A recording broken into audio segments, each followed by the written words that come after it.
एक 3 दिवसापूर्वी माझी माननीय उपमुख्यमंत्री श्रीयुत एकनाथजी शिंदे आणि शिक्षण मंत्री श्रीयुत दादाजी भुसे यांची प्रत्यक्ष भेट झाली। आता आनंदाची बातमी अशी आहे की माननीय एकनाथजी शिंदे आणि श्रीयुत दादाजी भुसे यांनी एकत्रितपणे हे मान्य केलं की सेवेतील शिक्षकांना महाराष्ट्रात वेगळ्या TETची घोषणा लवकरच करण्यात येईल। महाराष्ट्रातील तमाम शिक्षक शिक्षकेतर बंधू आणि भगिनींनो नमस्कार। आज माझा वाढदिवस आहे। त्या दिवशी तुम्हाला एक चांगली बातमी द्यावी अशी इच्छा होती, म्हणून ही व्हिडिओ क्लिप। आता आज मी जी काही व्हिडिओ क्लिप तुम्हाला देतोय त्यातून मी TETचं समर्थन करतो असा अर्थ कृपया काढू नका। TETला माझा विरोधच आहे, परंतु तो विरोध दर्शवत असताना मुळासकट TET फेकून देणे हे जरी उद्दिष्ट असलं तरी पण आपण TET रद्द करण्यासंबंधात हळूहळू त्याच्यापर्यंत कसं जाऊ शकतो, म्हणून मी यापूर्वीही 4 उपाय सांगितले होते। पहिला उपाय असा होता की जी TET होती आहे त्या TETमध्ये सेवेतील शिक्षकांना गुणवत्ता प्राप्त करणे, पास होण्याकरता कमी गुणाची मर्यादा ठेवणे। साधारणतः महाराष्ट्र शासनाने माजी सैनिकांकरता 15 गुणांची सवलत दिली आहे। मग ती सवलत सेवेतील शिक्षकांना देता येऊ शकते का? तो एक प्रयत्न आहे। दुसरा प्रयत्न असा आहे की सेवेतील शिक्षकांसाठी वेगळी TET निर्माण करून त्याची काठिण्य पातळी कमी करणे हा दुसरा विषय। तिसरा विषय असा आहे की केंद्र शासनाने या संबंधात जर कायदा केला की 2010 पर्यंतच्या सर्व शिक्षकांना सूट, कारण RTE 2010ला आला आहे, त्यामुळे तो कायदा होऊ शकतो का, तो कायदा करता येईल का, हा माझा तिसरा प्रयत्न आहे। आणि चौथा प्रयत्न, तो कायदा होण्यासाठी म्हणून जर मी कुठे अपयशी ठरलो तर सभागृहात जर गेलो तर शिक्षकांचा आतापर्यंतचा अनुभव पाहता त्यांना माननीय TET घोषित करणे हा माझा चौथा प्रयत्न आहे। म्हणजे TETसाठी या 4 प्रकारचे मी प्रयत्न करणारच आहे।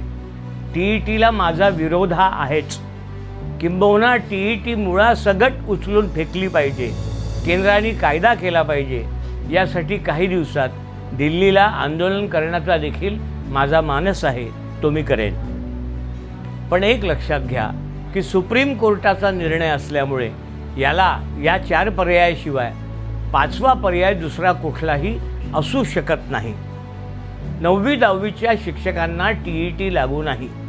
मी अनेक वेळा सांगितलं, जिथे 8, 9, 10 आहे तिथे 8व्या वर्गाचा जो शिक्षक आहे त्याला TET लागू असेल, किंबहुना जो सगळ्यात ज्युनियर असेल त्याला TET लागू असेल, परंतु 9वी 10वीच्या शिक्षकांना TET लागू नाही।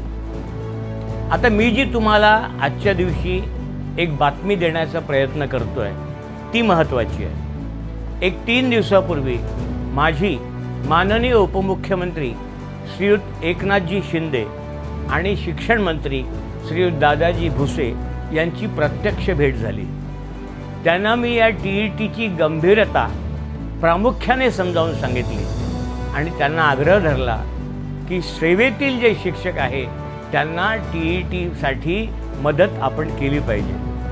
बुलढाण्याच्या एक वर्षा लाड मॅडम आहे, त्या माझ्या कायम संपर्कात असतात। त्या TETबद्दल मला सातत्याने माझ्याशी बोलत असतात, मला मेसेज करत असतात। ज्या दिवशी माझी भेट झाली त्याच दिवशी माझ्या भेटीचा वृत्तांत त्यांना मी सांगितला आणि त्यांना सांगितलं की सध्या तुम्ही काही कोणाला सांगू नका, माझ्या वाढदिवसाच्या दिवशी मी ही बातमी शिक्षकांना देतो।